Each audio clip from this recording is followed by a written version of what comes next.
Doing it? There it goes. Oh, you son of a... Okay, so. I had to reboot the computer like 9 million times since Tuesday. And now it's working. Welcome, everyone. It's Houston with a Problem, where problems galore because things like we reboot and the microphone doesn't work anymore. But we're here. We're rocking and rolling. There's no such thing as a slow news day these days. I've done a show since Monday. Since that time, Tim Walz has been named the VP nominee for the Democrats. Brilliant pick.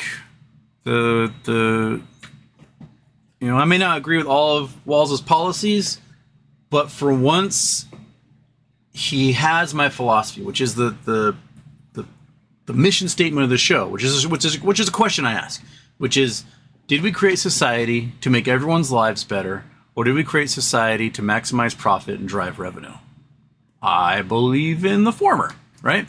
And Walz appears, that's his philosophy in governing, is what can we do in a position of power to make society work for the people? And I really appreciate that.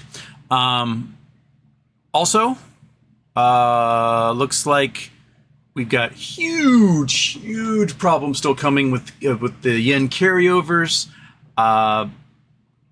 What appears to have to happen. So if you guys don't know what the yen carryovers are, people go to Japan and they borrow money in Japan because interest rates for so long were so artificially low that they could take that money, put it into stocks and bonds in the U.S., put it into savings accounts, put it into U.S. bonds, do all sorts of things that have higher yields than instruments in Japan. And for a while, it worked really well because you can get 5% in a savings account here, and you're paying 1% interest over in Japan. Cool. Okay. Well, what happens if the yen falls in value? Meaning it's going to take a lot more yen to pay that loan back than you previously had thought. Like, get the other way around. The yen rises in value, so it takes a lot more dollars to pay the yen back than you had before. Or the U.S. lowers interest rates, which is what people are like, lower interest rates. Now they're like, oh shit, don't lower interest rates because the returns will drop in the U.S., making things more expensive to pay back in Japan, and all of a sudden we are losing money like crazy. Well, that seems to be what's happening right now. Is that across the board and the yen carryovers, people are losing money like crazy. Now, estimates originally last week were like, it's probably about $4 trillion. Now they're thinking it's between $3.4 trillion and $20 trillion that are tied up in these yen carryovers. That is insane. That's basically the potentiality of the entire GDP of the United States is tied up in these yen carryovers, which has been essentially artificially boosting the markets for a long time as people have been, investing more money from borrowing from Japan, etc. Which means if the U.S. does lower interest rates, the doom cycle that will form from this will happen much sooner than anyone anticipated. We talked about how short hedge funds aren't creative. They just do the same thing they've always done. And one guy will go from one short hedge fund to another or start his own, and they just short the same companies over and over and over. They are uncreative. And once one guy's like, hey, I can get some arbitrage by borrowing in yen and investing in the US, everyone started doing it. So they all started, they're not creative at all. They all do the same thing, and they all do it until it breaks, and they go, who saw this coming? And that's kind of where they are with the yen carryovers. Other news, Ukraine has invaded Russia. So they're on day 3 of their invasion of the Kursk region, Kursk Oblast in Russia. It's like, you get Ukraine, it's like, invading. And they've taken a lot of ground, and they've killed a lot of Russians, and they've captured even more. Entire towns are fleeing in sheer terror, and it looks like the Ukrainians are pushing towards the Kursk nuclear power plant, and they're going to seize that thing and sort of probably use that entire region as a bargaining chip of get the fuck out of Ukraine, or else you're going to get this back. So, tit for tat. It's war. We had to, march our way through Italy and march our way through Germany to get both those countries to get their hands off of Europe. It looks like Ukraine's gonna have to march their way through Russia to get them to get the hell out of their country, and I don't blame them for it. It's Russia's like, that's an escalation. Like, dude, your invasion was escalation, so shut up. What else is the news? Oh, it appears that in TradingView, the identification number for GameStop is the exact same identification number as for DK Butterfly. And you can search DK Butterfly under, I believe, DK GME Butterfly now. So the speculation there is coming out that they think that Ryan Cohen debt bombed Bed Bath & Beyond, meaning he bought up huge amounts of their debt, if not the equivalent of almost all their debt, for 5 cents on the dollar, and now he controls the outcome. He can forgive his own debt at that point, thus a credit bid, and then whatever is new can reemerge as part of that. So that seems interesting. Did I have anything else in the news I was going to bring up? Oh yeah, and the feds just went after Customers Bankcorp. So we know like Signature Bank went down, Silicon Valley Bank went down. A lot of banks that had ties to crypto. They were routing crypto things. They were acting as the cash banks for crypto platforms, Coinbase, FTX, Binance, etc. So all the banks so far keep going down because they were over leveraged to get caught in laundering schemes, crimes. Well, Customers Bankcorp is no different. They're now being charged with money laundering for a lot of these crypto outfits, and I don't know if there's any banks left for crypto platforms. There's so much crime in crypto, you can't do crypto without crime at this point. And it got me thinking, like, if we could rewind the clock, right, and crypto never got invented, what would our life be like? What would our conversations be like? What would, if you never had to listen to a crypto bro ever again, starting tomorrow, what do you think your life experience would be like from this point forward? Now, I'm not saying crypto is going away.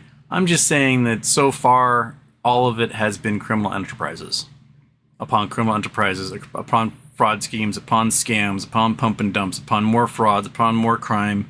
It's just money laundering, paying for crimes, and speculation at this point.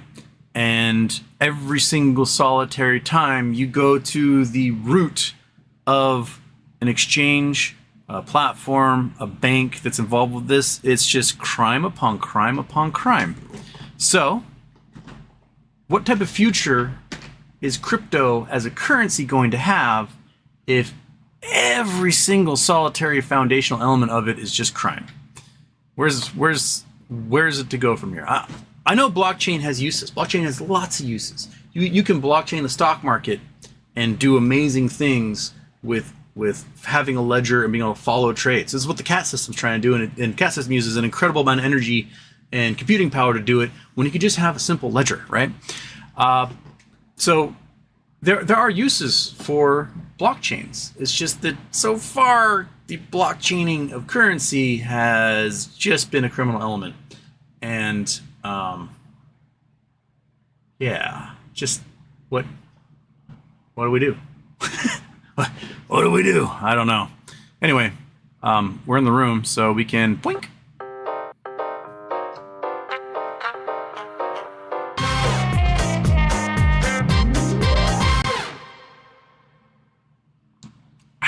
Okay, turn it off, ding dong. The other one's off, the other ones are off, okay. Oh, Moonwad wrote me, and he sent me his address, so we can do an unboxing of Moonwads. Is this Moonwads? That's Moonwads. Moonwads was one of the big squishy ones here. Number 17, what could it be?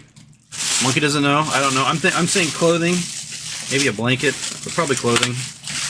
What do we got here? We got Whoa, what are you? Oh! Oh, wow. Looks like a leather bomber's jacket.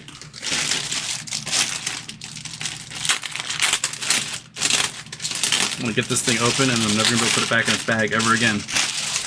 I don't know if it's real leather, but...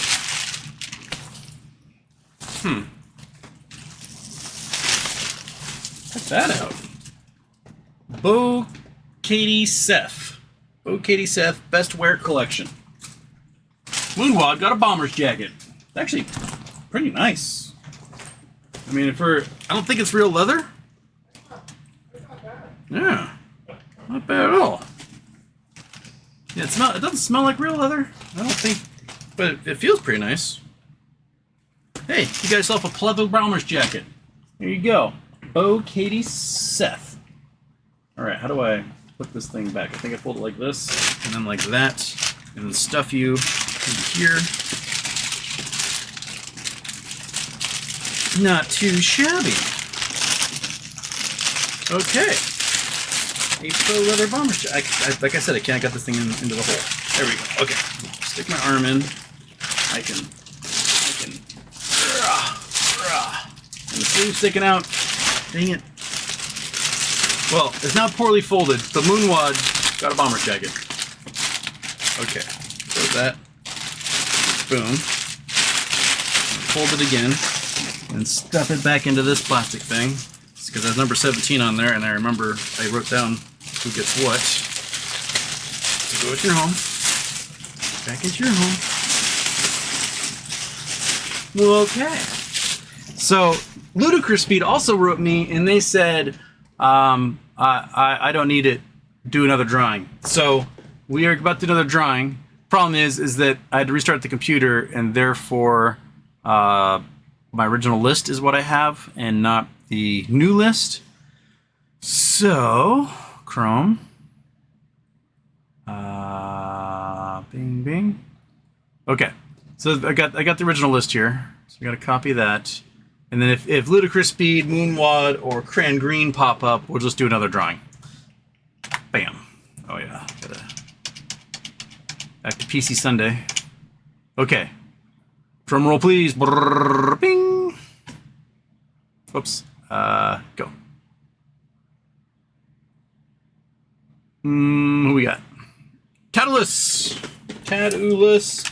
You win number 15. Tad. Uo. Liss. Bing, bing, bing. And number 15 was the other squishy one. So number 15 gets another bomber's jacket. I don't know. But that's what we got.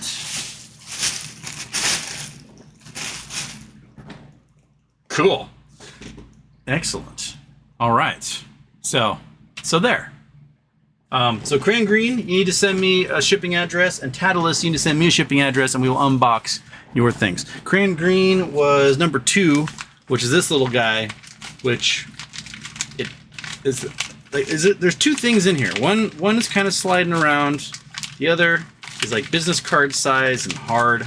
I don't know. I honestly don't know what that is. It feels maybe like a plastic case, so it might be similar to the memory cards that we had before that went out. So weird, very weird. So anyway, Tadulus, send me a shipping address. Cran Green, send me a shipping address, and we'll ship those things with everything else I was supposed to ship last month, which is now just a pile on my desk of things that need to be shipped. Okay. We have Karen Mirza, monkey butt treat, please. Well, can't argue with that. She knows what's up. She knows what side of her bread is buttered. Come on, just close, you stinky monster. There. Coming over here? You come say hi? Where'd you go? Get up here. Come on, get up here. She's like, but I went for an 18-mile walk yesterday. Get up here anyway. Come on, you get it. There we go. All right. We had a lovely walk yesterday.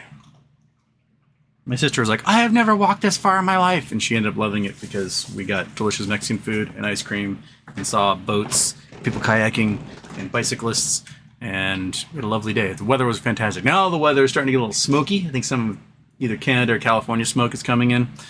Might be even worse tomorrow. So, yeah, show 500 tomorrow. 500. That'll be pretty exciting. Okay. And Suljo says, DK Butterflies at 20 million a share seen on PP. Yeah, that's TradingView showing it to be $20 million a share. Now, Glitch better have my money. This is weird. It's the same TradingView that is listing DK Butterfly as DK GME Butterfly and listing the two stock identifying numbers of GME and DK as the same.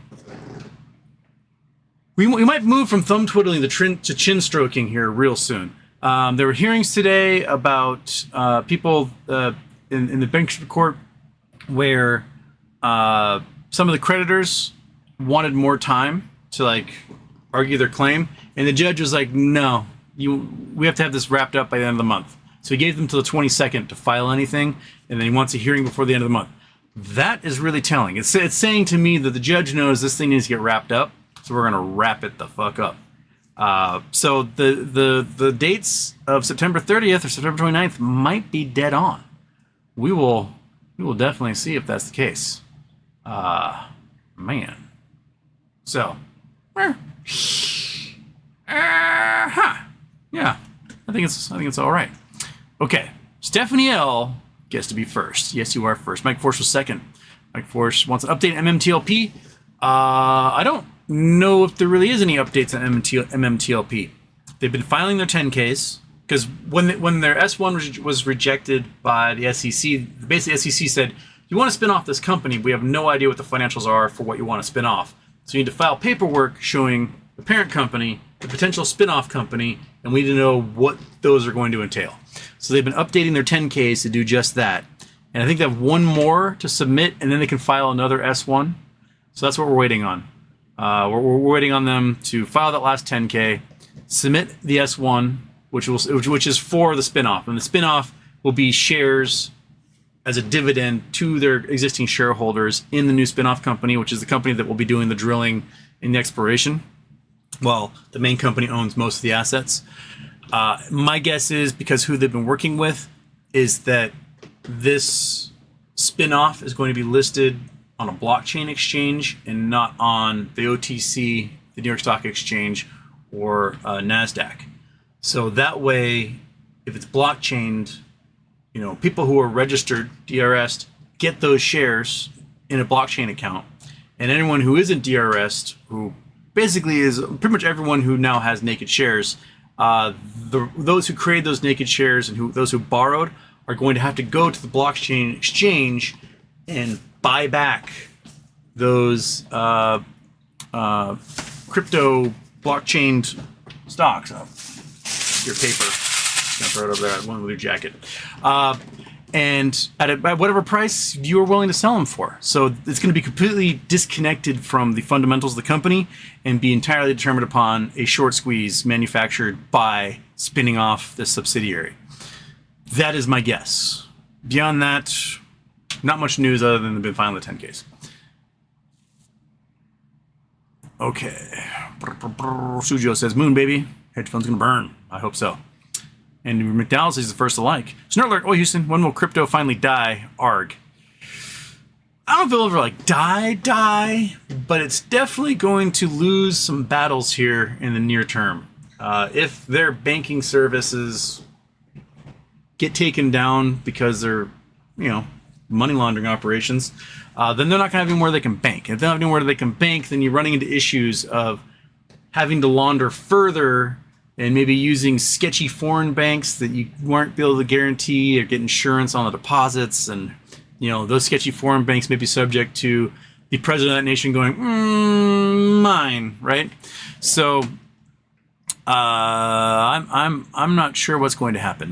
Bitcoin rose today in line with the SPY and everything else. I mean, the SPY, Bitcoin, GME, they all have the exact same graph today. So we'll see what ends up in the end. Suljo, TradingView, no DK right now? I don't have TradingView, so I have no idea. I'll have to trust people that have it.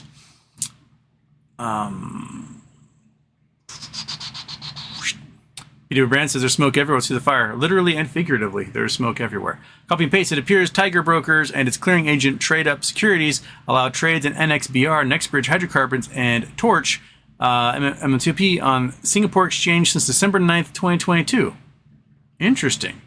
I got a Trade Up account because I was told that I could trade OTC on it, and then it wouldn't let me trade OTC. Instead, they got this thing from their customers like, oh no, you can look at OTC, but you can't actually do any trading. So I'm wondering if that's the case. If they were allowing trading of NextBridge and Torch over the OTC on their network, why wouldn't they let me buy OTC shares that way? Because I was going to buy a whole bunch of. I was just trying to spread out amongst brokerages. I was going to buy a whole bunch of. Bed Bath & Beyond, because it was on the OTC on the pink sheets, and they wouldn't let me do it. So interesting. I wonder if they're letting experts. If they got an expert market, or accredited investors are letting them do it on their network.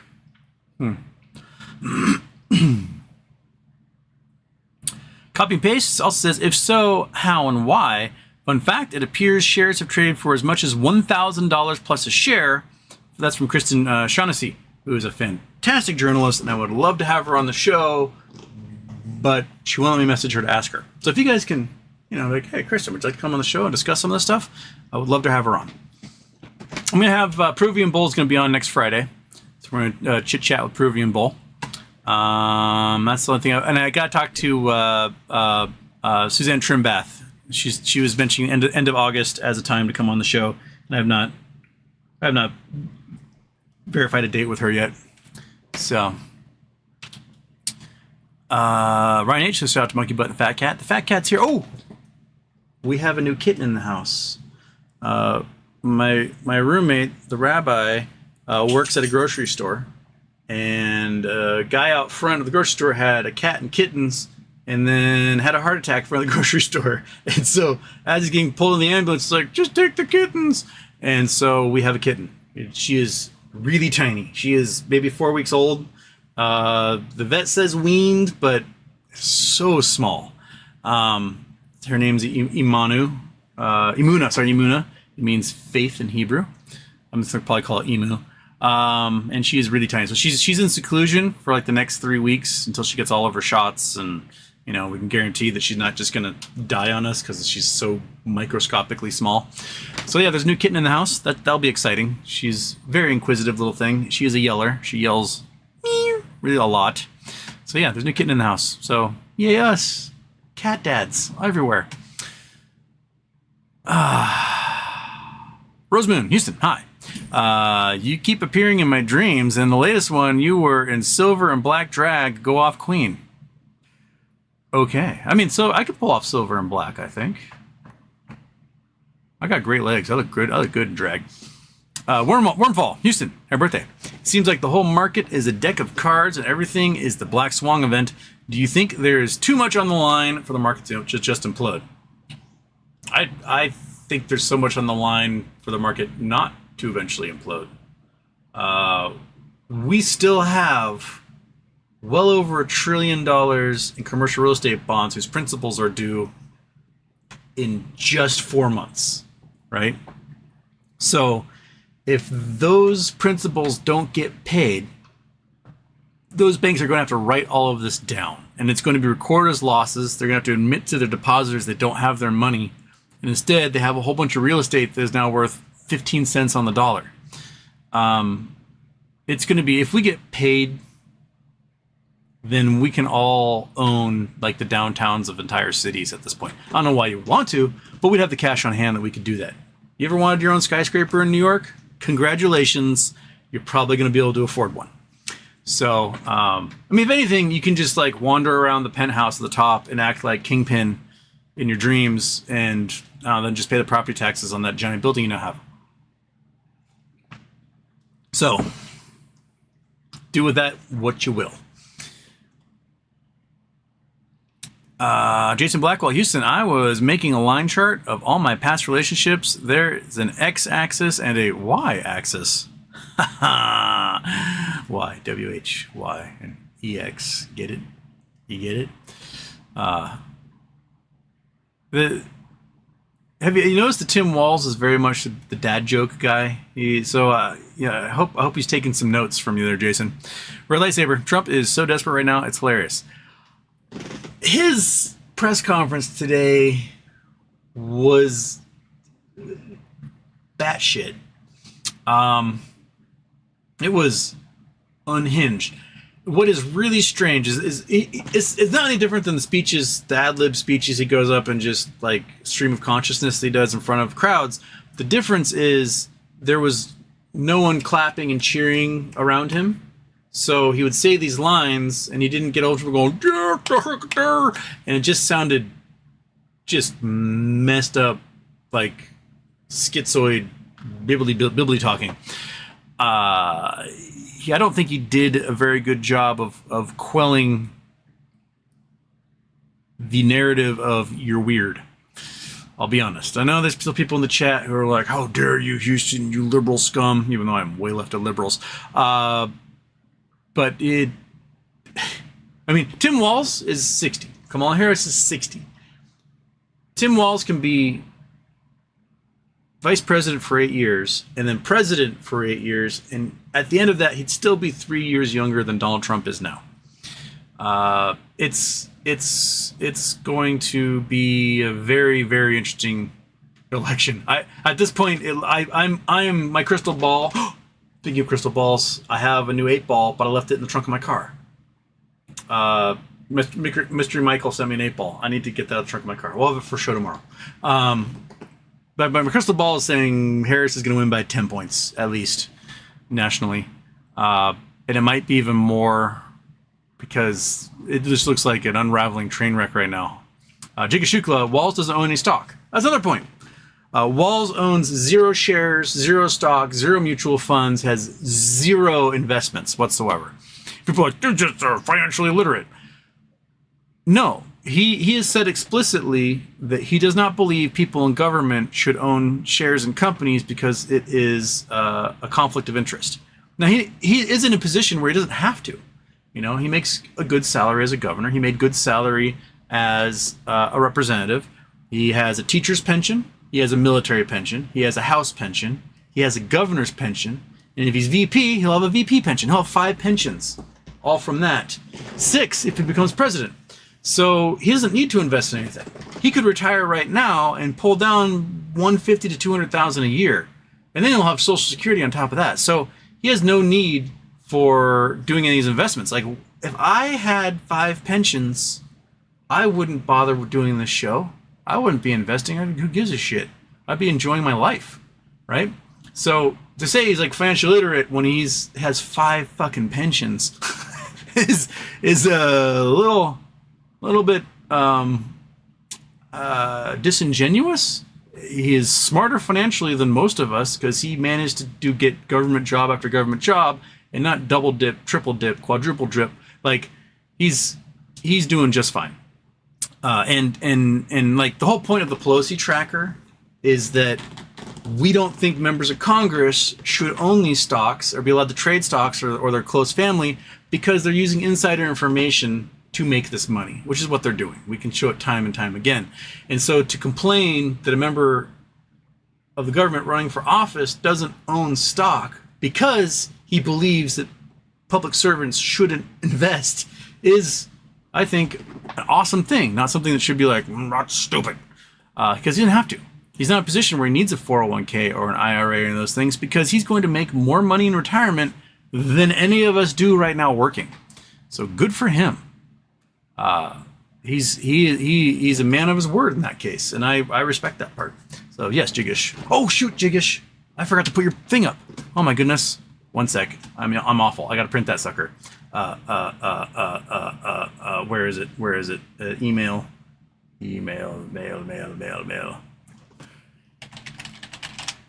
Jiggish paid for the board, and I totally forgot to print out the thing for the board, and that is Evil Houston. Okay. Jigashukla, shared document with you. Bam. There we go. Pretty simple. It's a very simple thing to print on the board, and I can't believe I didn't do that. How do I print from here? File. Print. Bam. Loading preview, print, bam. There it goes.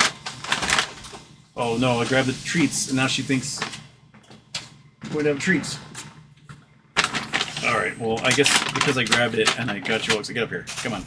Get up there. Take that thing. Okay, we'll give you 2. That's as punishment for not printing Jiggish is poured paper, because I was going to do that before the show and then I got distracted. How did I get distracted? Okay, down you come.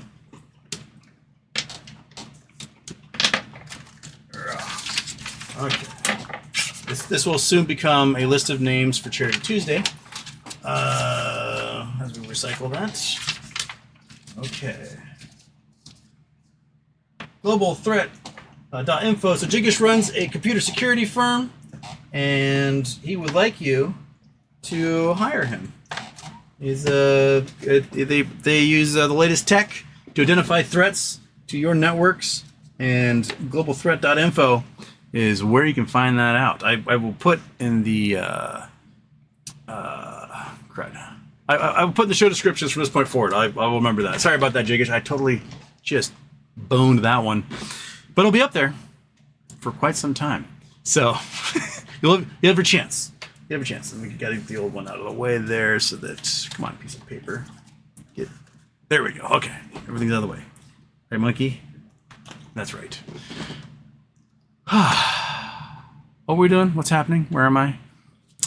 Okay, we did that one. We did that one. We did that one. We did that one. Ludicrous speed. GNS stock under H11 halt. Not sure what's happening. I know you've mentioned GNS before. Your take on it? GNS appears to have been one of the stocks that was heavily targeted by Andrew Left and Hindenburg and Anson. That whole crew. So I don't know why they're under the halt specifically, but they were definitely a target by those guys. And who knows? Maybe they're halting because squirrely things are going on. Andrew Left does have a court date, which is insanely quick for trial, of September 24th. That I have never seen it be that quick. Like normally you arrest somebody, you know, they get charged and arraigned, and then like 6, 8, 10 months later you finally have the trial. This is what, less than 2 months from arrest to trial. My guess is that what they have against him is so damning that his lawyers are like, well, even though he's pled not guilty, I have a feeling that before we get to trial, Left is going to plea. He's going to plead guilty. He's going to throw everybody under the bus. He's going to turn state's evidence and possibly disappear. And he'll be like, you know, Bob Julian, your friendly neighborhood grocer. After that point forward, living in, out where Michael Mystery is, out there in it's Wine Acres? No. What's the one up on Mauna Loa? Crap. I can't remember. Where all the mob guys live. I haven't been to Hawaii in 3 years. I need to go. My brain's losing Hawaii names right now. Brandon Walz says, sup. Ferris F has coordinates. Ooh, we love ourselves some coordinates. We're tropical. We're tropical. We're tropical, 8 degrees. That looks like West Africa, but not the Eye of Africa. So we'll go there. Okay, Google Earth. Boom. Oh, Google Earth's not on. Turn on Google Earth, and we will look at the globalthreat.info here as it sits. Dun dun dun dun dun dun dun dun dun dun dun dun dun until it's replaced. There it is.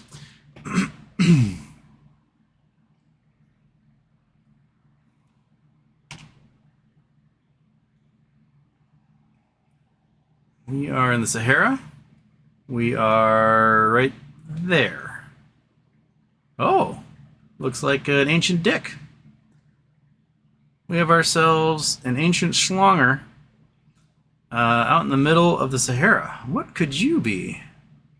It looks like just like a stack of rocks or maybe a rock wall of some kind. We have ourselves an ancient schlonger. Or it's a very skinny guy with a halo.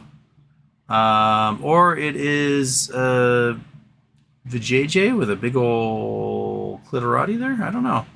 But it looks like a ding-dong out in the middle of the desert here. Now, where's the closest settlement from this place? We zoom out. Do we have any settlements out here? Which nation is this ding-dong in? Oh, we got some spots out here. What's happening there? We have Paris-Dakar type person. We have... Ooh, that is gorgeous. Oh, you guys can't see that, but look at this. This is the section of desert that they're in. Look how beautiful that is. Oh my. That's gorgeous.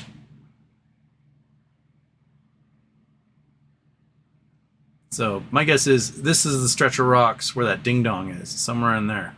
It's behind this. So... because that's, I believe, looking this way. And the ding-dong is right there. So that's the stack of rocks. That's the ding-dong. Those are the big jagged mountains. Okay, we got Burd el Haus. Looks like a town. That is a town. Okay, we got a town out here. Boom.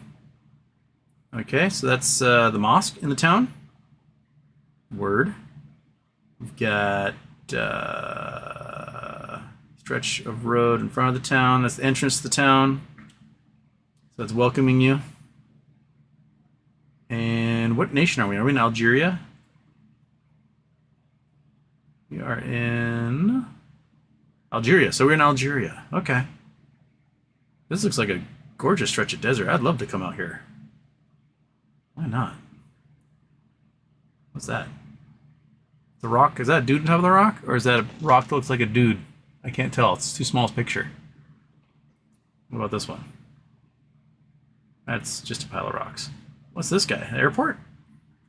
Oh. The airport has a parking lot that looks like a schlonger. Or is that the it must be hangars. Hangar space. Okay, so they got an airport even. Okay, so they got an airport. We have a whole sorts of chunks. Oh, that's that gorgeous picture there. What about you? You are the dirt road that heads out there. What a beautiful chunk of country. I would love to be able to visit places like this. Just wander. Just wander, poke rocks with a stick, see what I can find. Desperately try to find water. I don't know. But, so, that's obviously the closest town. And whoever is responsible for the schlonger went there. Yeah, amazing how far away the airport is from, like, the road to get to the airport is quite far away. So you have to go up here. Oh, second town here. Ah, there. So you have a second town by the airport. Whoa, look at that picture. That is gorgeous. This is obviously after some rains because we have some water in these salt pans here. Dude. Flood basalts. So see these rock layers here? This is like Eastern Washington. These are all eroded flood basalts. You're not going to find too much in the way of cool minerals and flood basalts, but they are beautiful, aren't they? Oh my. Ooh, look at this. Like an ancient fort here up against these rock stacks. It's all flood basalts. These are all broken off pieces of hexagonal columnar basalt. What about you? What are you? Oh, look at this little canyon. Isn't that beautiful? This is the Sahara Desert, and you have yourself this beautiful little canyon with this little stream in here. How refreshing! Let me just get through here. Where's that? That doesn't look anything like where that picture is geocached. This looks like a compound of some kind. This is the compound. All right. Who wants to go to Algeria? This is such a pretty place. So they obviously have water. They have a little oasis here.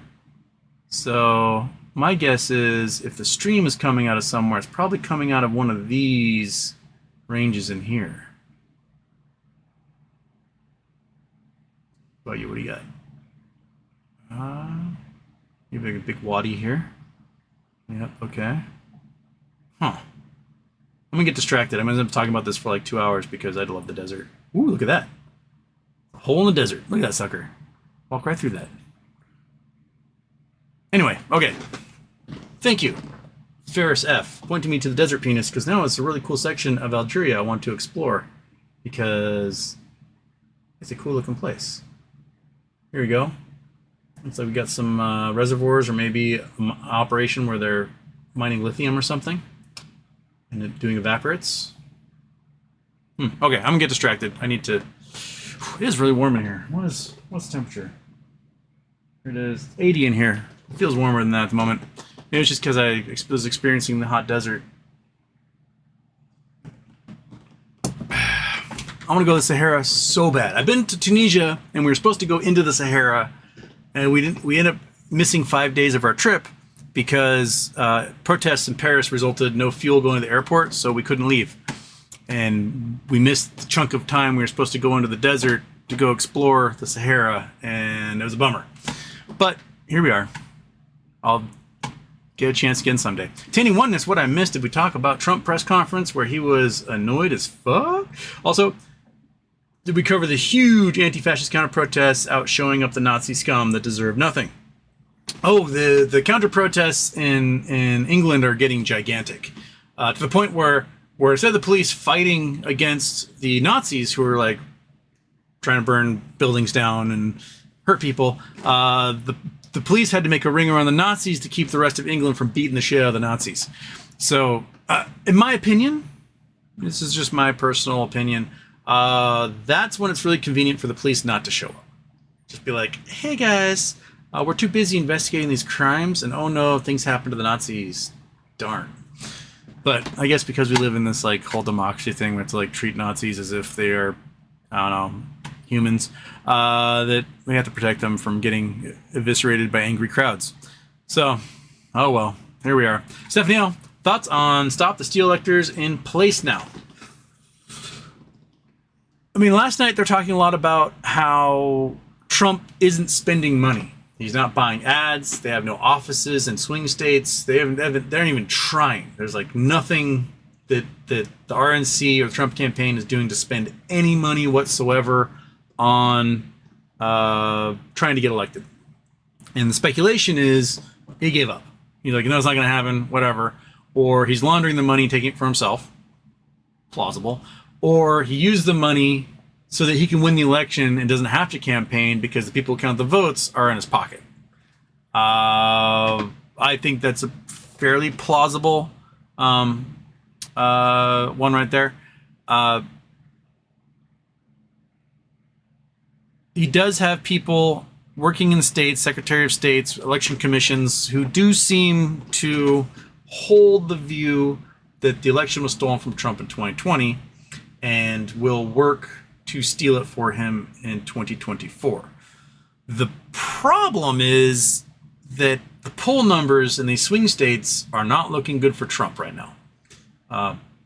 Harris is polling neck and neck or way ahead in some of these states. So there might not be anything close enough for them to make a steal look like something legitimate, because the exit polls may be so diametrically opposed to what they're going to try and make play that it'll be like Maduro in Venezuela, and you're not going to get away with that for long, especially with a population with a free press and all that. And if Trump gets sentenced on the 18th to time, right? He has 34 counts, which he can get sentenced to like a year in jail. He can get sentenced to months for contempt, which he wouldn't be able to appeal. If he gets sentenced to contempt, they handcuff him in court and haul his ass to Rikers, and he'll spend how much time there the judge wants him to for contempt. I think that one is very likely. And if that happens, he could be in jail through the rest of the election. His poll numbers will fall off a cliff if he's not around to go blah, blah, blah, blah, blah, blah. And then all of a sudden JD Vance has to make all his appearances, and like, JD, like, what if Trump is elected and he's in jail, how are you going to operate the country? And then he's going to have to, like, you know, answer questions he's not prepared to answer. And people are going to dig a lot deeper into him. And plus, people don't like him. He's just a weird dude. So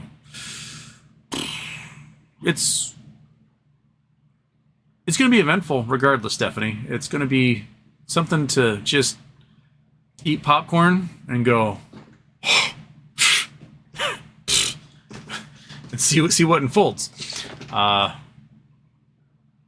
Yeah, I don't know what the future holds in that regard. The crystal ball is quite fuzzy on that one. Kelly Reed. Kelly Reed, sorry, I just reset and I only got your name and then you'd vanished.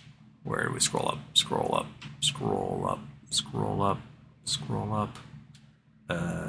There you go. Kelly Reed. All these articles are getting ridiculous. We dodged a recession, so why is it hard for people to find a job? Like, nobody dodged a recession. All we did was put lipstick on a dead carcass. Pretty much. We have... Rich people have a lot of cash and a lot of money. Everyone else, not so much. So the rich people, like, if you're a rich person, you have your cars, your houses, your boats, right? You know, you buy just as much toilet paper as I do because you only poop or pee as much as any other human being, right? You buy just as much dish soap, you buy just as much laundry detergent, you might have some fancy clothes, you might buy more expensive clothes, but you're not generally wearing more clothes than the average person. Your spending, once you get the nice expensive stuff, your spending is pretty much limited to the general cost of living as everyone else, right?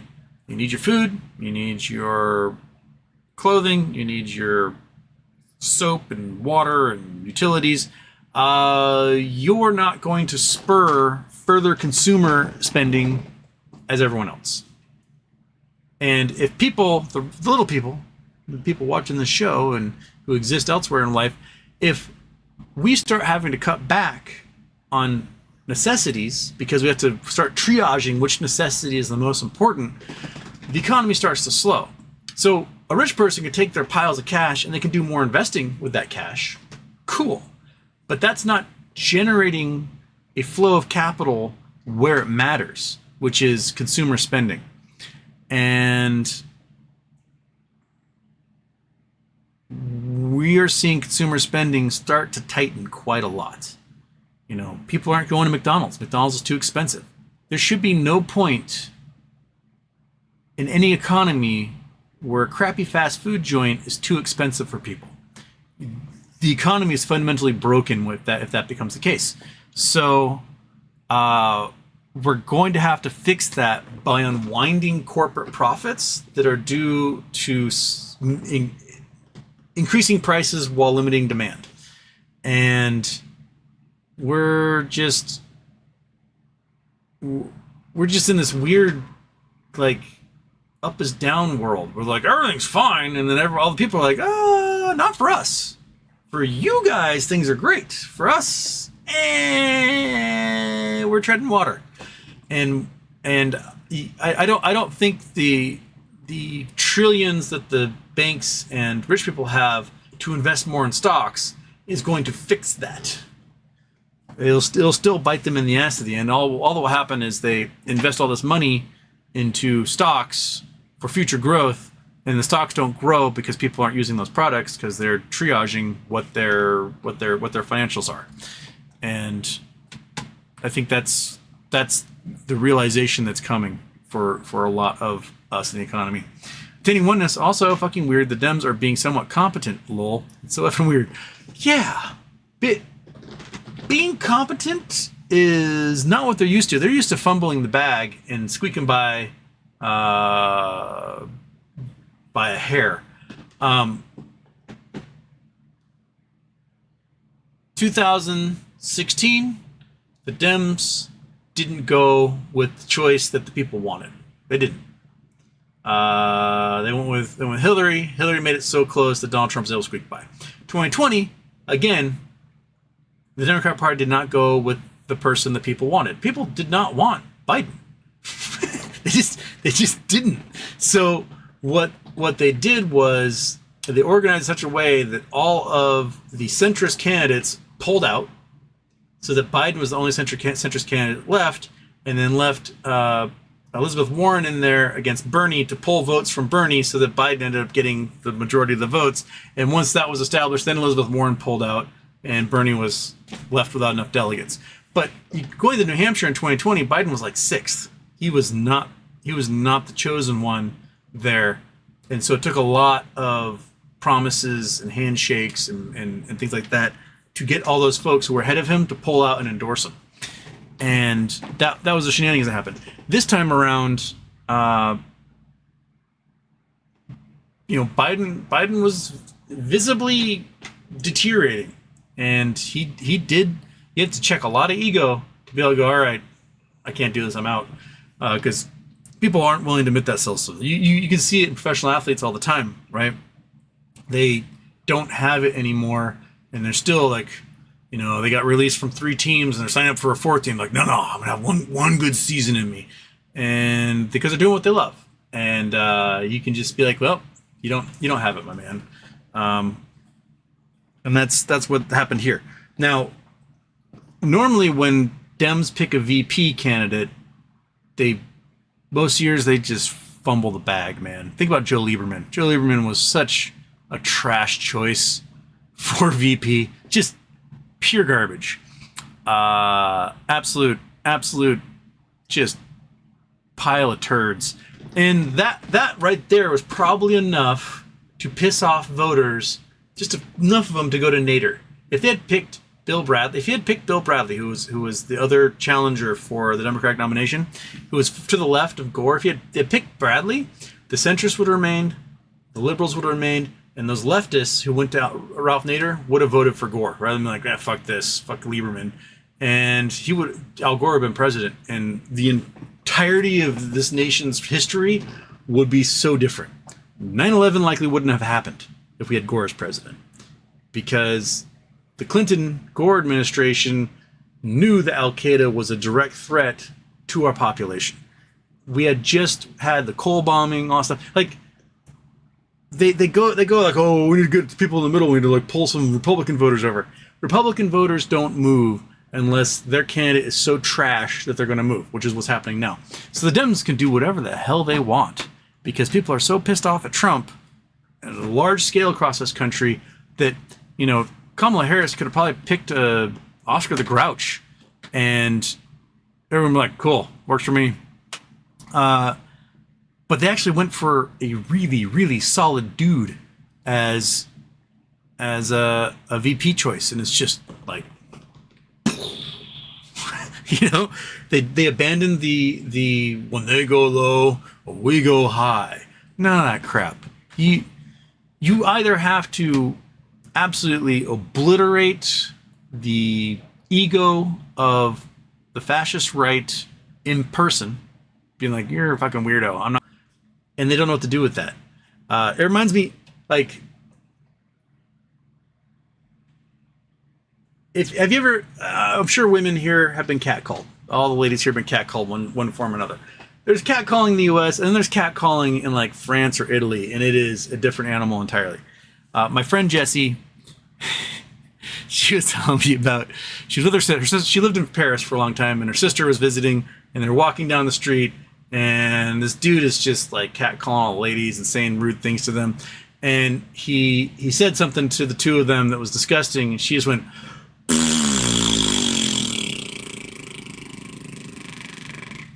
and then walked away. And the guy did not know what to do with that. He was like unprepared for what he's used to. Is like something like, how dare you? And then he gets the attention he wants. Instead, she did not treat him as a serious person, and it's just the fart he was.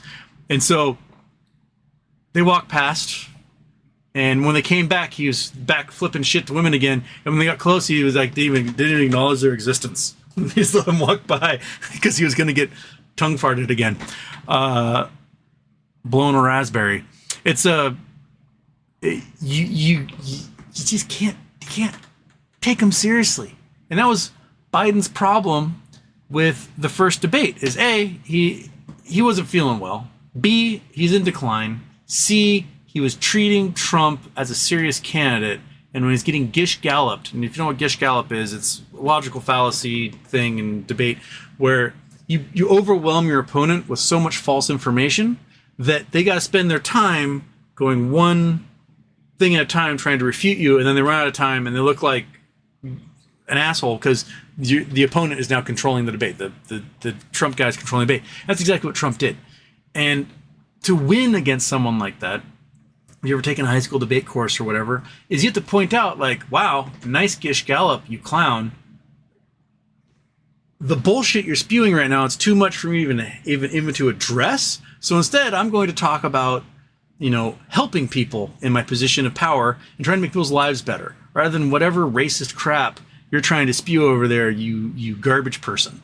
And yeah, you got to go with ad hominem. You got to insult them.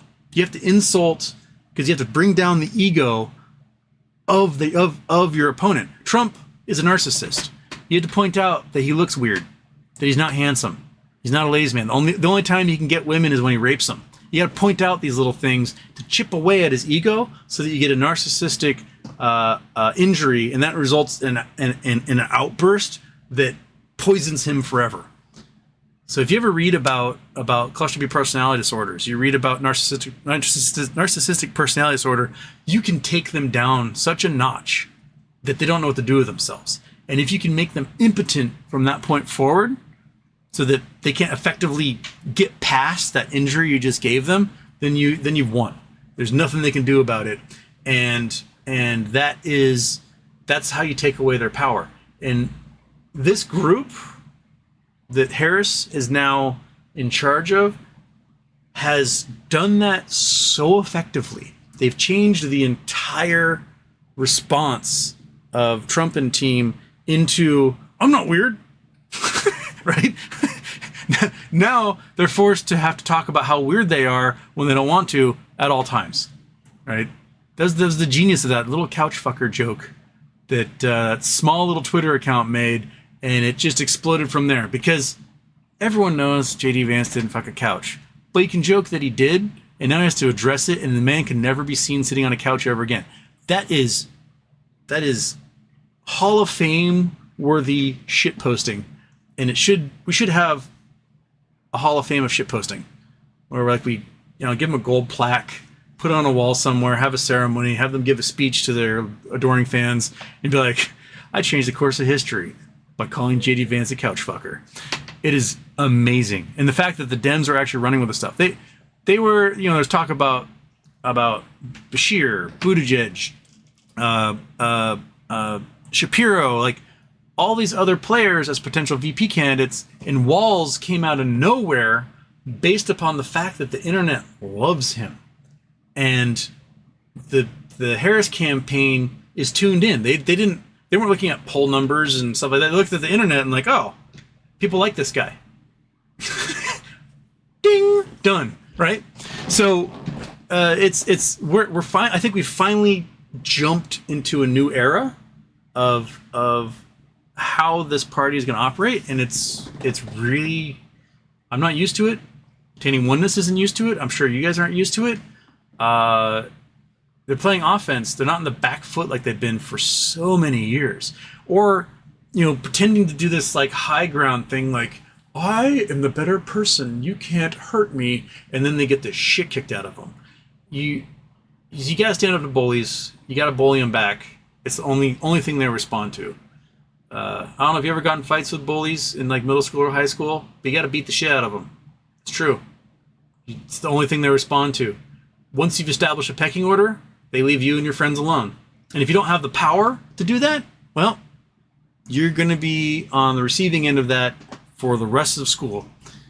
If you don't have like a big friend to step in and be like, knock that shit off, they're just going to continue to just poke at you and mess with you and shove you into lockers and shove you into urinals and do all sorts of things to you. So there has to be a little bit of schoolyard psychology in this, and I think the Democrats are finally understanding this, and I am in awe. I never thought it would happen. I thought they were always just like so that they would always take the high road and then sip their latte. Dating Oneness says Crazy Nancy got shit done. She did. She really. I don't know if you watched. She pushed hard for Biden to drop out. She might not be Speaker of the House anymore and relinquished to Hakeem Jeffries, but she still is essentially the leader of the House. She pushed Biden out. She pushed hard to get Walz in there, and it's pretty phenomenal. She might be a piece of crap who insider trades, but she did get that stuff done. Stephanie L. The planet would be cooler if Gore would have won. Probably. We would have been adhering to the Kyoto Protocol a lot sooner. That's for sure. Yeah, we're cooking. It's hot. We're just gonna deal with that now. When you get your millions, if and when we get our millions, and you buy a waterfront property, also buy something up the hill. Or make sure it's high bank or something. I don't know. But you have another option, because you'll get to enjoy your waterfront property for that long, and then you're gonna have to go higher up where it's cooler. Okay.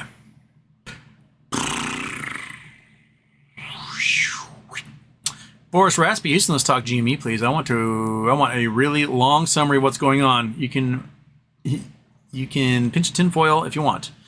I mean, what's there to talk about with GME at the moment? We're in a holding pattern. We're trading sideways. I did end up buying 12 call options at $26.50 for the 23rd. I have a feeling there's gonna be some little burp. I don't know, it's gut feeling. There's gonna be some little burp before then. And if not, implied volatility was so low that I can probably sell for about what I paid for them, you know, with a week's time ahead of time. So I'm not too worried about that. If it's true that the trading view thing of the identification numbers of DK Butterfly and GameStop are the same, we made it. We're done. We're fine. Oh, nothing to worry about. That's how wonderful that is. So GameStop still has got $4 billion plus in their bank account. My guess is they're probably sitting on bonds or something right now, getting interest payments. They're probably acting like Buffett with his $277 billion in cash, waiting for everything to drop, and then they can scoop up and take some large chunks of companies that will swing right back up again. So, yeah, we just sit and wait, and we're thumb twiddling on that. Case Chapman, what kind of woke bastard doesn't invest in the stock market, Houston? One that doesn't need to. If you don't need to, then you don't. You go enjoy your life. You don't have to spend your days reading friggin' bankruptcy articles and fintech articles, and you can just, I don't know, have a real life. That'd be great. That's what our goal is, right? I think most people in here, yes, we are trying to make it so that we don't have to do what the man wants us to do anymore. And I'll be honest, the minute I can do that, I'm not going to read the financial section of the paper anymore. I don't care. I'll just set it and forget it. Hey, have a money manager deal with it. I don't give a shit. I'm going to twiddle in the garage. I'm going to go traveling. I'm going to hike and camp and fish and do all the things that I can afford to do, that I want to do, that I can't do because I can't afford to do it, right? So I'm just a dude looking at another dude being a dude. All right. Cran Green Houston, I sent you a DM on a Reddit. Boink. Make sure I've got it. Boom. Bang. And Cran Green. All right, sweet. Oh, okay. That's right. I did send you stuff in the past. Okay, I got you. So Cran Green is here. We can do an unboxing of Cran Greens, which is click that off. Cran Greens was number 2, which is the little guy.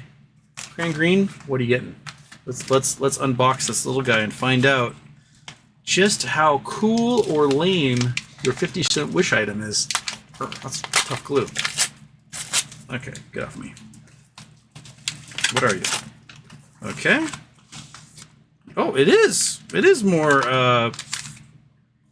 3 128 gigabyte SD cards. There you go. It was SD cards. Congratulations. You're now the owner of 396 gigabytes. 96 gigabytes of internet storing capacity. So there you go. Boom. And this, I'm glad it's the small one because it'll be cheap for me to ship to Canada. As opposed to something that weighs a lot. I'm like, international. So boom, there you go, Crayon Green. Bam. That wasn't food. That wasn't food for you, monkey. Yeah, I know. Oh yeah, shake your head. Shake your head, you little dog. You little dog. Yeah. So there you go. Congratulations. Now we're just waiting for Tatalus to send me something. I don't know if you're watching Tatalus, but I will do a quick check and see if on another platform he sent me anything.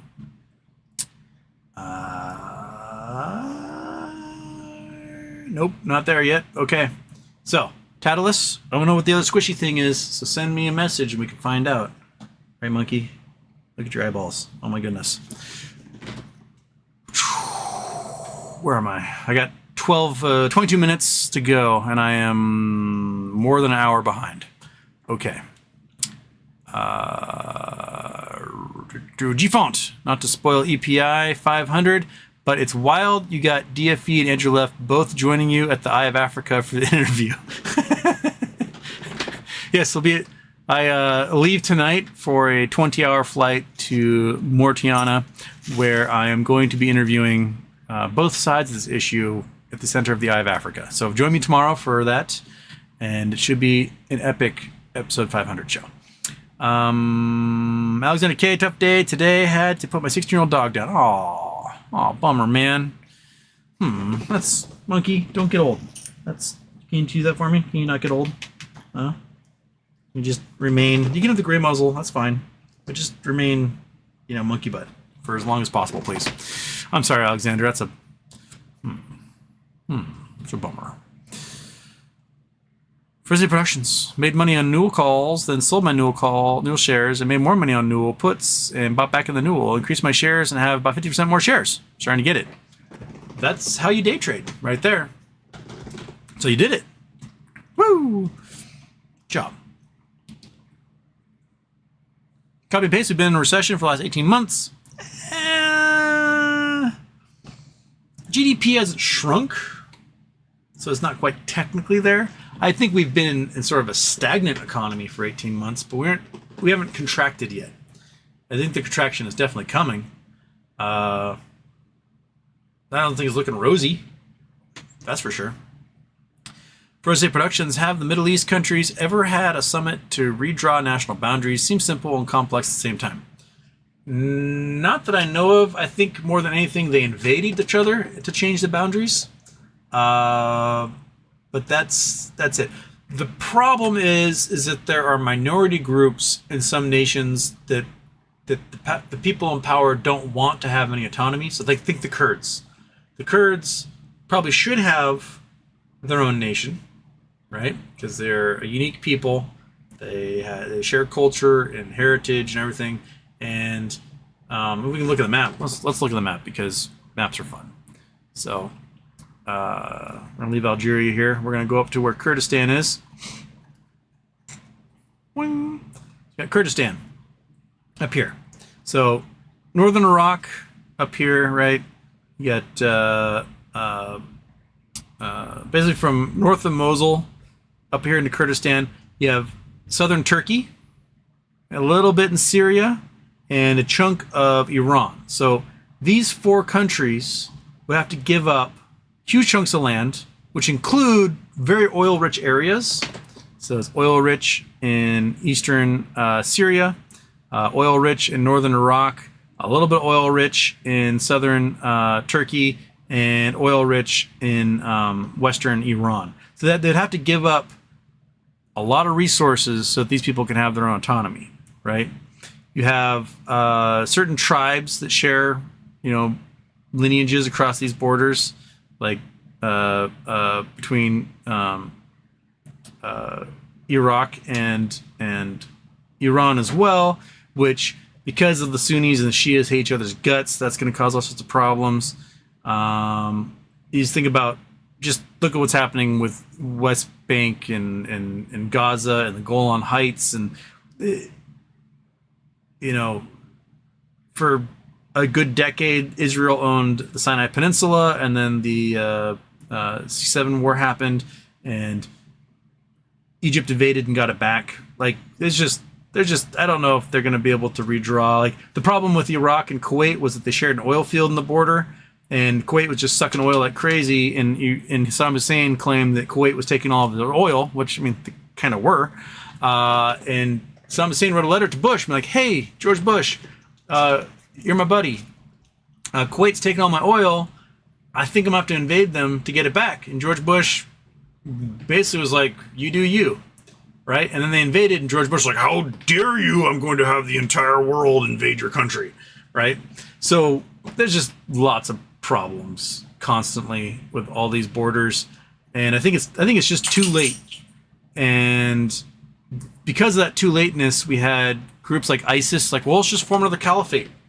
We just form another caliphate, and then the entire Muslim world falls under the purview of the caliphate, and we don't have to worry about these borders anymore, which was kind of the solution that ISIS was going for.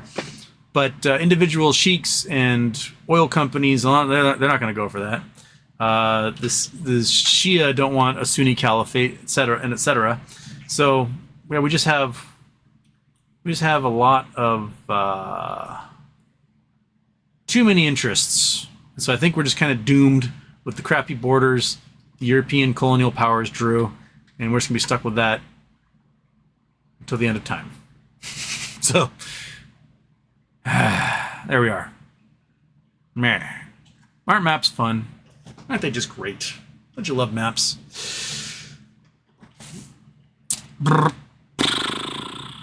Corporate Walnut, what is the worst thing you've ever done?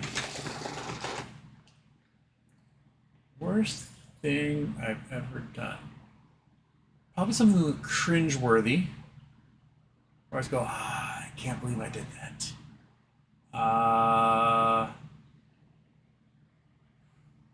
One that I have lots of regret for. One's a freshman in high school. My stepmom, wonderful lady, would make me a lunch. She'd make a little ham sandwich. I'd get a little pineapple juice, a little bag of chips, and a banana every day. Wonderful lady. And every day, I'd be in the lunchroom, and I would eat my lunch, and I'd eat my banana, and I would lay the banana out on the linoleum tile floor of the lunchroom, hoping somebody would hit that thing like a cartoon character, and I could see an experiment in real life. Somebody look like, Elmer Fudd stepping on a banana. For months, I did this. I would lay this thing out perfectly, and for months, someone would come along, see a banana peel on the floor, and throw it away, not step on this thing. And finally, one day, it happened. It happened, and the severely autistic kid in my class stepped on that banana peel, flew about 15 feet, and hit a giant plate glass window. And I felt horrible. I did not want. I wanted like as an average kid hit that banana peel and think it's funny. I did not want the pro autistic kid to suddenly be the one who hits the banana peel, and then all of a sudden I'm just the jerk bully who's picking on the autistic kid. That was not my goal at all, but that's exactly what happened. And every day to this day, I think about that at times, just like, you're such a piece of shit. You picked on them. You got why'd it have to be the autistic kid? Why couldn't it have been, one of my friends or I feel like an asshole every day about that one. I never put a banana peel down again in such a method. But it works. If you step on a banana peel, you will eat shit. I guarantee that. I did a Mythbusters with it. I've done my own Mythbusters. If you're unaware, if you're stepping on a banana peel, you are done for. So, yeah. There's probably others in there, but that one particularly, that one I feel like a piece of crap about. I never told him it was me, though. Maybe I'll relieve my conscience and be like, hey, do you remember a time you hit a banana peel and hit the plate glass window in the lunchroom? That was me. I should probably confess. Mark, if you're watching the show, that was me. I'm sorry. I apologize. I felt bad about it for 30 years now. So guess 29 years. Felt bad about it for 29 years, monkey. Rose Productions, by the way, I took my no profits and bought GME calls, AMC calls, and lots of IEP calls. Well, there you go. Bigger brand, Ludicrous Speed. Wait, I missed a Ludicrous Speed? Ludicrous Speed, I did search, and only one symbol had an H11 code. Halt and continued trading this year. Seems serious. Oh, so it's bad, very bad news if H11 code pops up.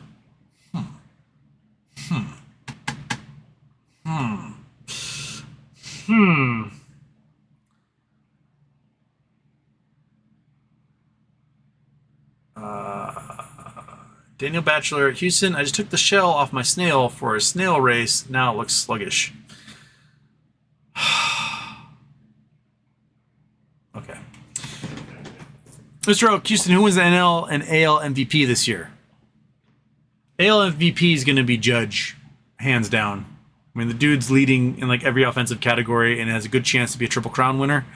NL.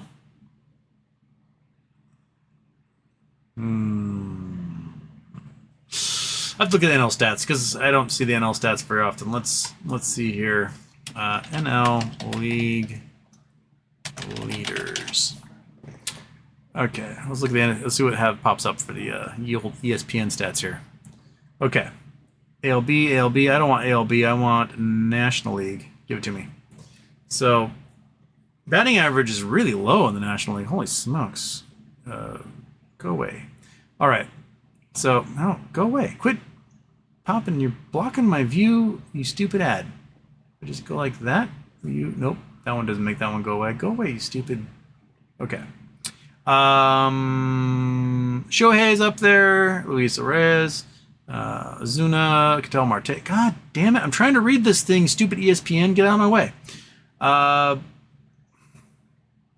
Stop it. Okay. Home runs. God damn it. What's with the stupid you? Eat shit. Okay. All right. So we got, some common names up here. Home runs. Otani's up there as well. Ketel Marte's up there. Azuna's up there. Runs batted in. Again, the same group all over again.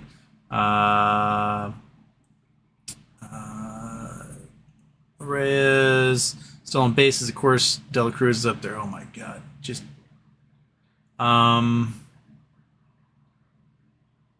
want complete leaders. Give me complete leaders. I want to know OPS as well. That's the one. That's the stat I like the most. OPS, give it to me. Who's up there? So, oops, that's all I want. I want National League. National League. There we go. Okay. So only Otani is above 1,000 in the National League there. I can't believe Schwarber has an 894 on base plus slugging. That dude is just such a freak of nature. So weird. Okay. Otani. I mean, I know he's only batting this year, but he's not fielding at all.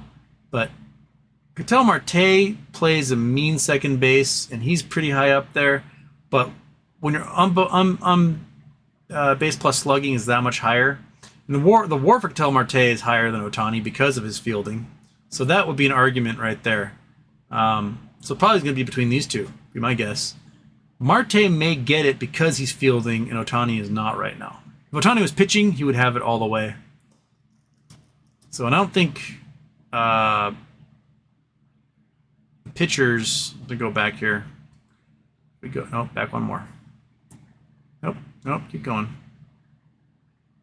Okay, let's do pitching leaders, complete leaders of pitching side.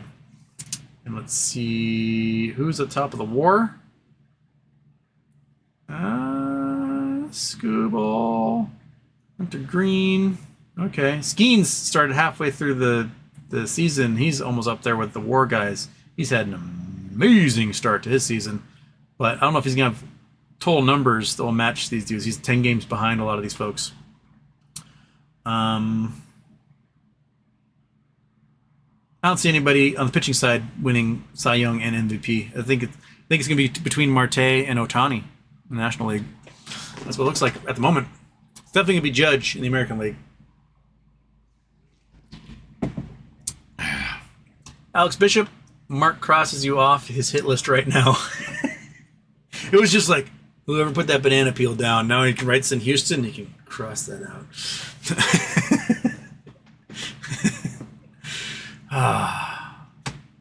Felt terrible about that for so long.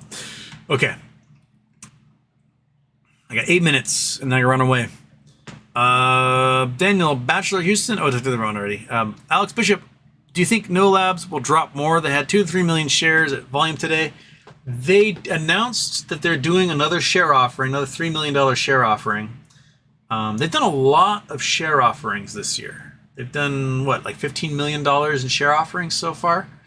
Which, I mean, one side can be like, well, they're going to be in a debt spiral and they got to raise money because they're losing money like crazy. Or it's, we're preparing for an FDA filing. We have to make sure that we can line up production facilities to make these devices when we get approved. Now, granted, if they get approved, they can raise all the capital they want. They could dilute by 100 million shares and be selling those things at $30 each. So, yeah, I think the share price still has a chance to get punished more if they have to sell more shares. But if they're filing for an FDA approval, I don't think it matters. So it's going to be all about getting, hey there, fat cat, look at you. I didn't realize you're in here. Look at your little soft belly, you little fat turd. Do you realize you're going to be a dad again? You were so happy to be a dad last time. You get to be a dad all over again with a tiny little kitten. You don't get to meet the kitten for like 3 weeks, but it's in the house. It's mewing. We'll introduce you guys to the kitten when the time comes. Video brand GNS has been under $1 since October 2023. Good reason to stop trading on New York Stock Exchange. New York Stock Exchange has a market cap rule and not a stock price rule like NASDAQ. So I wonder if their market cap has dropped below a necessary level at the moment. Yeah. Copy and paste says GNS halt is rumored to be a share imbalance. Apparently, illegal naked short selling was exposed when CEO bought 10 million shares yesterday, and they couldn't locate the shares. And with the fact that those shares are probably going to be used as evidence in Andrew Left's trial, interesting. Company's not allowed to communicate when there is a halt. So it's all based on this rumor here, huh? Can I read? Looking forward to Ryan Cohen and Warren Buffett thumb war. When the crash happens, a lot of companies they can purchase. Yes. Cheshire Houston, can you explain the third lawsuit for RC and BBBY? Wasn't the 16B done? Thanks, Houston. Monkey Butt wants a treat. How is Big Dog? You're the best. Big Dog's probably a neurotic mess at my sister's house. I did joke with her because last Friday the Domino's index was through the roof at the Pentagon, meaning everyone's at the Pentagon being like, oh my God, war's about to happen. That I sent that to her and I was like, does this mean that the Big Dog's going to end up ruining my life for another chunk of time? And she just went, lol. That's all I got from her. So, Big Dog may show up again and make this the shittiest house in existence. What was the other question? Oh, explain the third lawsuit for RC and BBBY.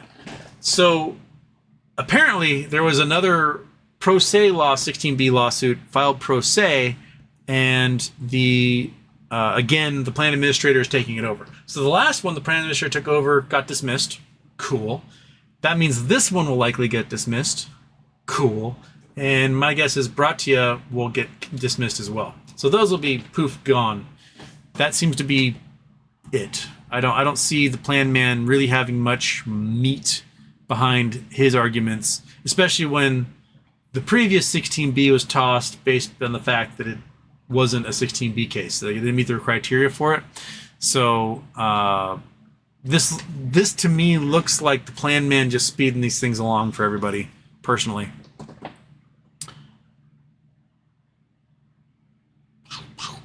But Monkey Butt said, you already got a second treat. She's good. We'll save making her fat for charity shows. Bex, any word or updates, opinion on changes on GMG? I haven't seen anything come out of GMG recently. Let's see if Graphene Manufacturing Group. Press releases. Anything come out of the press releases? Let's look, see if they got anything new happening here. I click press. Come on. Go. Do your thing. There we go. So August 7th, Graphene Manufacturing Group announces investor relations agreements. So has entered into a service agreement for Proactive Investors North America, company existing under federal laws, Canada, and arm's length party to the company dated blah, blah, blah. Let's learn more. Proactive US $25,000 consideration for such services. I have no idea what any of that means. Some sort of agreement to do something. I don't know. That has nothing to do with products. I don't care. Graphene aluminum ion battery progress update. Next step towards commercialization. That's the stuff we want to hear. That's from August 6th. So that was Monday. Tuesday. Graphene Manufacturing Group says, notably in this update include information about GMG's G plus AI battery, GAL batteries, that's graphene aluminum battery, regarding electrochemistry optimization, 1000 microamp hour battery cell capacity reached previously, battery technology readiness level, next step towards commercialization and market applications, next generation battery performance, important milestones for GME's graphene aluminum ion battery development. The company is currently optimizing the graphene aluminum ion battery pouch electrochemistry, which is a standard battery development process step. Please see battery technology readiness level section below. The company has developed significant knowledge regarding the electrochemistry of the pouch cells since achieving the targeted 1 amp hour cell capacity in February 2024. The challenge that the graphene aluminum battery is showing through this phase of its maturation are very simple to other battery chemistries, very similar to other battery chemistries that have been developed into mass production, including lithium-ion batteries. Performance of the pouch cells will be communicated upon successfully producing a repeatable and third-party tested 1000 microamp hour battery pouch cell. The company is confident it can meet its overall timeline on the battery cell roadmap as seen in Figure 1 as previously communicated. So they got the 1000 amp hour cell, they got their pilot prototypes there. The commercial scale battery plant construction investment would be for 2026 and 2027 batteries out. And this is in line with the timeline for how Toyota and Samsung are planning having their solid state batteries in cars by 2027 as well. So this seems to be along those lines. I don't know if you saw the Samsung solid state batteries, charges in 9 minutes, gets you 600 miles in a charge. So that's about as much as you can expect someone to drive in a day, right? 600 miles, that's 10 hours of driving. That's a lot of driving, and a lot of people can't do more than that. They aren't this guy here who's probably born to be a natural truck driver. So these solid state batteries are going to make all the difference. It's going to eliminate fires. It's going to make charging so fast that it's like standing at the pump, right? You can pull up, plug in, a few minutes later you can drive another 500-600 miles, or the potentiality of these graphene batteries, 3,000 miles. So yes. So yeah, looks like they are hitting their goals, and there you go. So that's the news. This is a long press release showing their pouches and everything else. Charge and discharge cycles and all sorts of nerd. This is a long ass press release. Look how long this press release is. Oh my goodness. I'm not reading all that. So top points. It looks like they're doing what they said they're going to be doing. So that's good.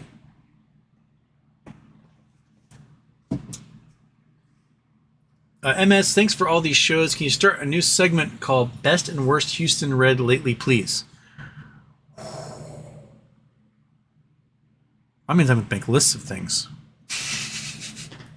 I can say yes. I can do that. Alexander, do you want to make an intro to that? I don't know. So yeah, I can do that. Usually when things are bad reads, after I'm like 10 pages in, I'm like, no, I'm not reading that, and I get rid of it. It happens a lot though. But then my brain just deletes what they even were. So I have to like keep track of that. But yes, I like the idea. I like it. Oh crap! It's time for me to go. Thank you for joining me, everyone. I'm going to be doing show 500 tomorrow. I know Alexander had a really rough day. I'm so sad your puppy dog had to get put down.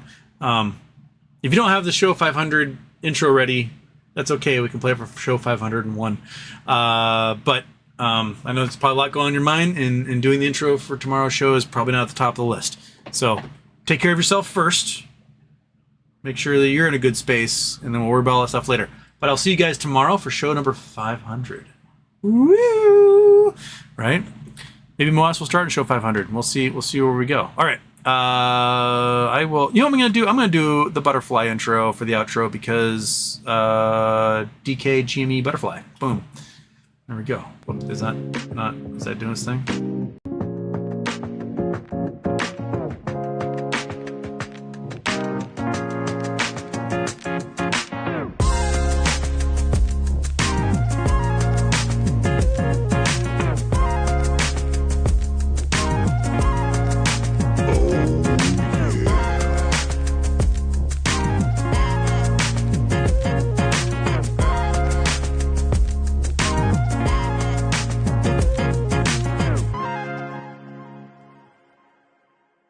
Houston, we have a problem.